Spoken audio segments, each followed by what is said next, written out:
Hi hello welcome to NN media. నేను రాకేష్.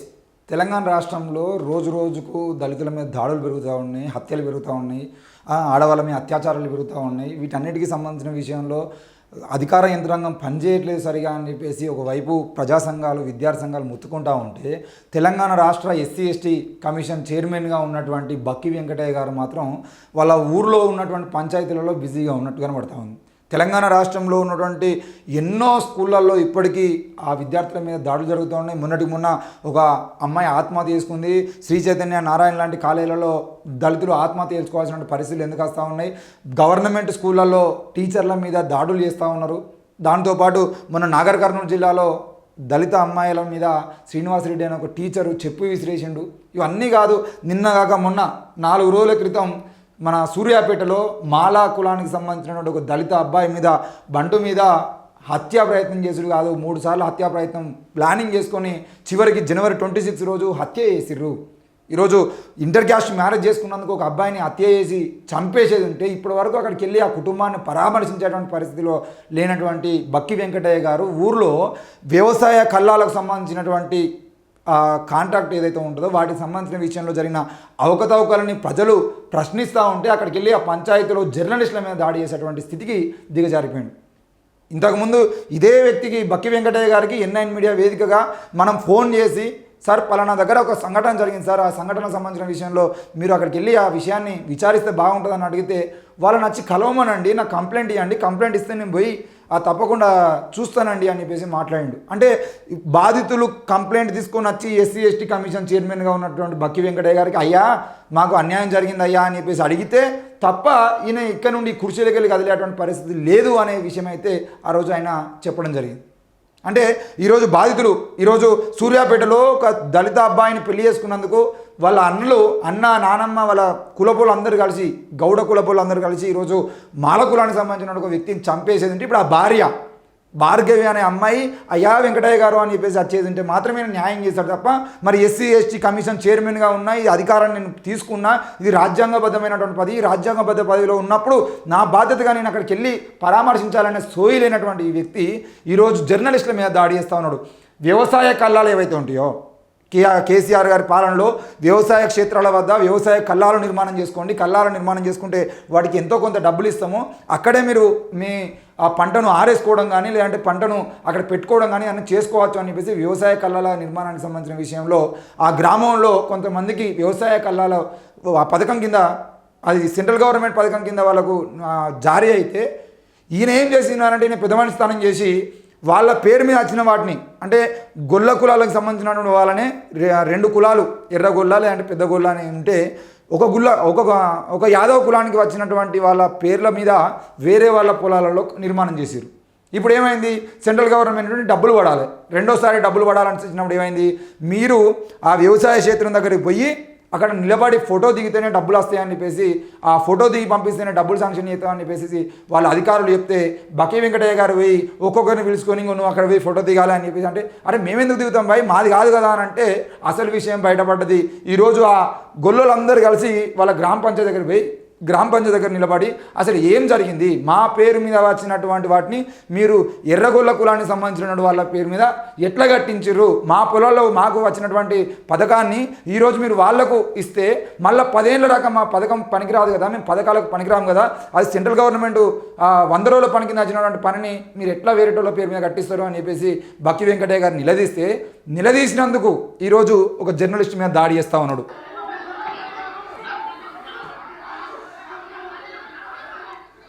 సీనన్న లాంటి communist నాయకులు ఆపేటువంటి ప్రయత్నం చేస్తుంటే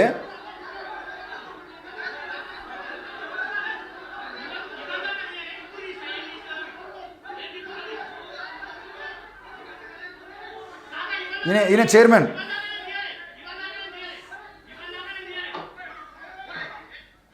అది పరిస్థితి.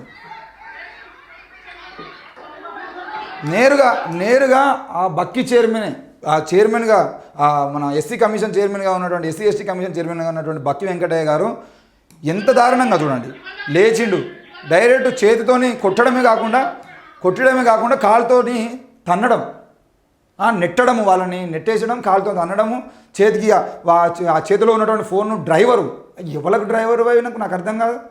జనాల మధ్యలో ఉన్నటువంటి ఒక జర్నలిస్టు వీడియో తీస్తూ ఉంటే భయపడి వాళ్ళ మీద దాడి చేయాల్సినటువంటి పరిస్థితులకు ఎందుకు దిగజారారు? మీరు ధైర్యంగా నిజంగా మీరు ఏ తప్పు చేయకపోతే నిలబడి మాట్లాడాలి కదా. వీడియో తీసుకుంటే ఏమవుతుంది, ఇంకేమవుతుంది, మీడియా వస్తుంది, ఇంకెవడన్నా వస్తాడు. ఈరోజు మీడియా ప్రశ్నించేది ఉంటే మీడియా మీద దాడి చేస్తా ఉన్నావు అంటే నువ్వు తప్పు చేసినావనే కదా. ఏ తప్పు చేయను అయితే తీసుకోరాబాయి వీడియో అనాలి. నువ్వు ఇలా జర్నలిస్టుల మీద దాడి చేసుకుంటూ ఏం చేద్దాం అనుకుంటున్నావు?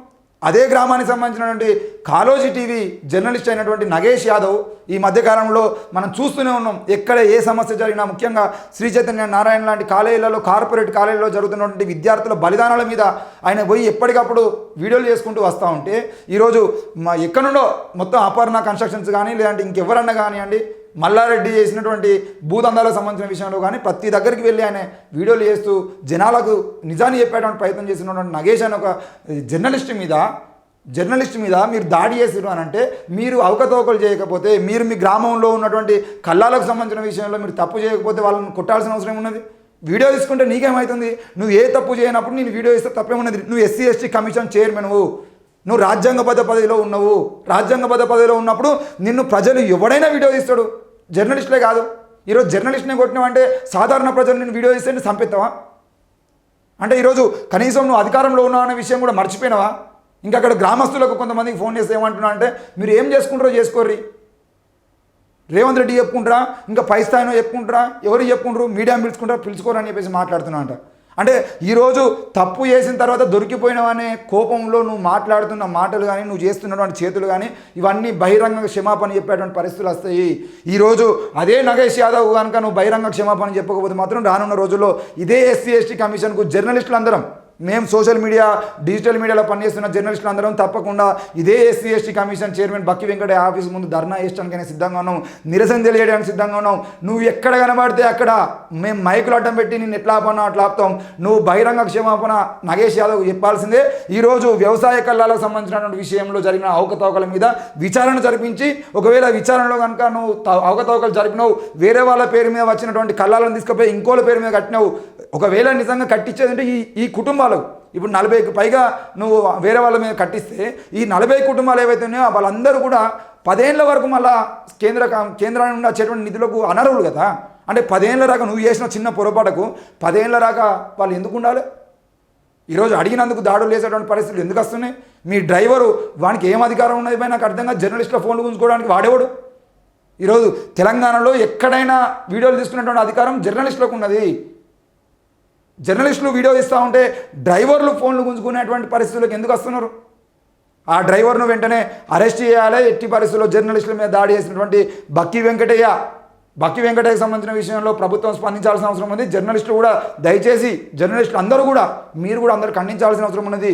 ఈరోజు ఇలాగే వదిలేస్తూ పోతూ ఉంటే ప్రతి ఒక్కరూ అధికారం చేతిలో ఉందని ఆఖరికి ఈరోజు ఈటల రాజేందర్ పోయి ఒక ఆయన కొడతాడు, ఈడే మన ఎమ్మెల్యే పాడి కౌశిరెడ్డి దాడికి సిద్ధమవుతూ ఉంటాడు, మాజీ ఎమ్మెల్యేలు కొట్టడానికి సిద్ధమవుతూ ఉంటారు. ఈరోజు కమిషన్ చైర్మన్గా ఉన్నట్టు కూడా వీళ్ళు అది రాజ్యాంగబద్ధ పదవిలో ఉన్న వీళ్ళు కూడా కొట్టడానికి వచ్చేది ఉంటే మరి జర్నలిస్టులు బతకన్నా సావన్నా? ఈరోజు ఈ బక్కి వెంకటయ్య అనే వ్యక్తి ఎవరైతే ఉన్నారో ఎస్సీ ఎస్టీ అట్రాసిటీలకు సంబంధించిన విషయంలో ఆయన తీసుకుంటున్న చర్యలు ఏమీ లేవు. ఎస్సీ ఎస్టీ కమిషన్ చైర్మన్గా కొత్త వాళ్ళని నియమించినా పర్లేదు, ప్రజల దగ్గరికి వెళ్ళి ప్రజల యొక్క సమస్యల్ని పూర్తి స్థాయిలో ఎవరైతే పట్టించుకొని ఆ ప్రజల కోసం నిలబడుతున్నారో, ఎస్సీ ఎస్టీ అట్రాసిటీ కేసుల్లో న్యాయం కోసం మాట్లాడుతున్నారో వాళ్ళని తీసుకొచ్చి ఎస్సీ ఎస్టీ కమిషన్ చైర్మన్గా పెడితే వాళ్ళకు ఎస్సీలకు ఏమైనా లాభం ఉంటుంది. కానీ ఇలాంటి వాళ్ళు మేము ఫోన్ చేసిన తర్వాత ఏంటిది కంప్లైంట్ తీసుకొని రండి, కంప్లైంట్ తీసుకొని వచ్చేది ఉంటే మేము తప్పకుండా చూస్తామండి అని చెప్పేసి మాట్లాడేటువంటి ఈ బక్కి వెంకటయ్య వాళ్ళ లాంటి వాళ్ళ ఎలాంటి ఉపయోగం లేదు. అదే బక్కి వెంకటయ్య సార్ ఫోన్ చేద్దాం. ఆయన హలో హలో హలో సార్, నా పేరు రాకేష్ అండి, నేను N9 మీడియా నుండి ఫోన్ చేస్తున్నా. Hello, Hyderabad N9 media. అవును సార్, ఇది భూంపల్లిలో జర్నలిస్టు నగేష్ మీద దాడి జరిగినట్టు మాకు ఇన్ఫర్మేషన్ వచ్చింది సార్. మీరే కొట్టిరు సార్, కొట్టింది వీడియోలో ఉన్నది మీరే, తెలియకపోయింది సార్. అది ఇల్లు కాదు సార్, అది గ్రామ పంచాయతీ కదా. అవును, ఇష్టపడి మాట్లాడితే కేసు పెట్టారు మీరు. అవును సార్, మీరు అధికార పదవిలో ఉన్నారు, అదేదో అవకతవక జరిగాయని చెప్పేసి మాట్లాడుతుండ్రు. కేసు పెట్టమంటే ఎట్లా సార్ జర్నలిస్టుల మీద దాడి చేసి? అవును, దాడి ఎవరు చేసారు ఆయన ఇష్టపడి వచ్చి మాట్లాడుకుంటాను నేను కదా. ఇష్టం వచ్చినట్టు ఏం మాట్లాడిండు? ఏం మాట్లాడితే నేను ఖచ్చితంగా చెప్తా, ఊళ్ళోకి రా మాట్లాడదాం. మీ దగ్గరికి వస్తేనే చెప్తారు. ఈరోజు సూర్యాపేటలో ఒక అబ్బాయిని చంపేసిన దగ్గర రమ్మంటేనో ఫోన్ చేస్తే బాధితులు మీ దగ్గర రావాలి, జర్నలిస్టులు మీ దగ్గర రావాలి, అందరు మీ దగ్గరికి రావాలి. ఓహో, అంటే ఇప్పుడు ఇంకో వాళ్ళ అవసరమైతే ఇంకో కుటుంబ సభ్యుని చంపేంత వరకు మీరు రారు.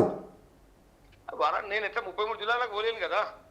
అవునా, 33 జిల్లాలో పోవడం ఇబ్బంది ఉందా సార్? ఒక 33 మందిని పెడదాం మరి ఎస్సీ ఎస్టీ కమిషన్ చైర్మన్. ఇప్పుడు ఎస్సీ ఎస్టీ కమిషన్ చైర్మన్ ఒక్కరే ఉంటారు కదా, ముఖ్యమంత్రి కూడా ఒక్కడే ఉన్నాడు కదా సార్ 33 జిల్లాలకు.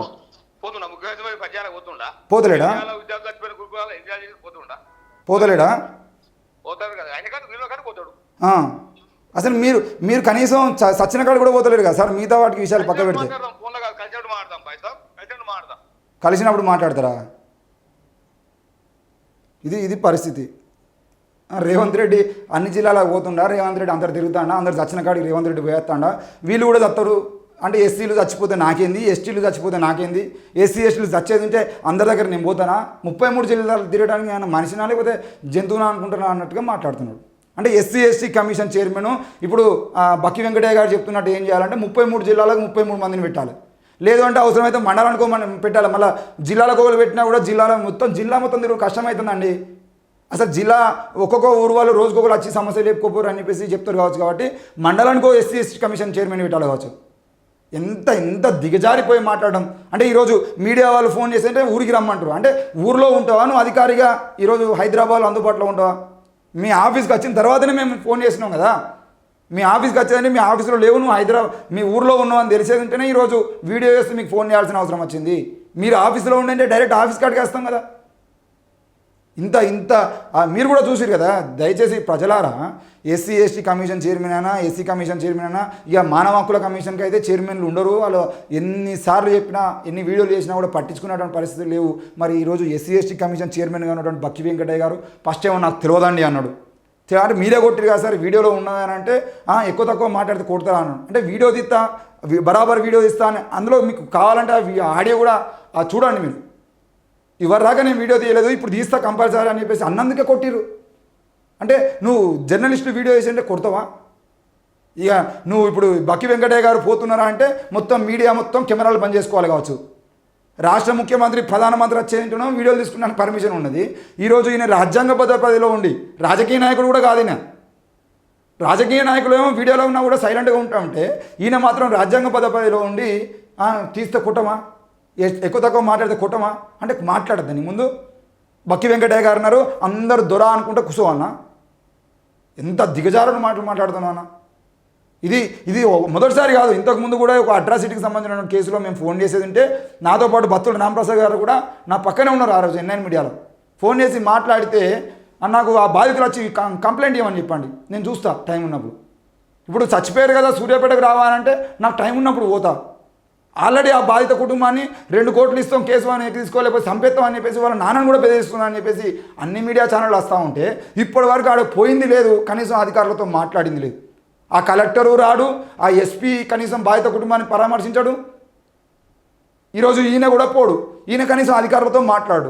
ఏమని అడిగితే చూసుకుందాం, మొత్తం 33 జిల్లాలు తిరగడానికి నాకు కాళ్ళకు చక్రాలు ఉన్నాయా, రేవంత్ రెడ్డి తిరుగుతాడా అని చెప్పేసి ఈరోజు మీరే లైవ్లో విన్నారు కదా.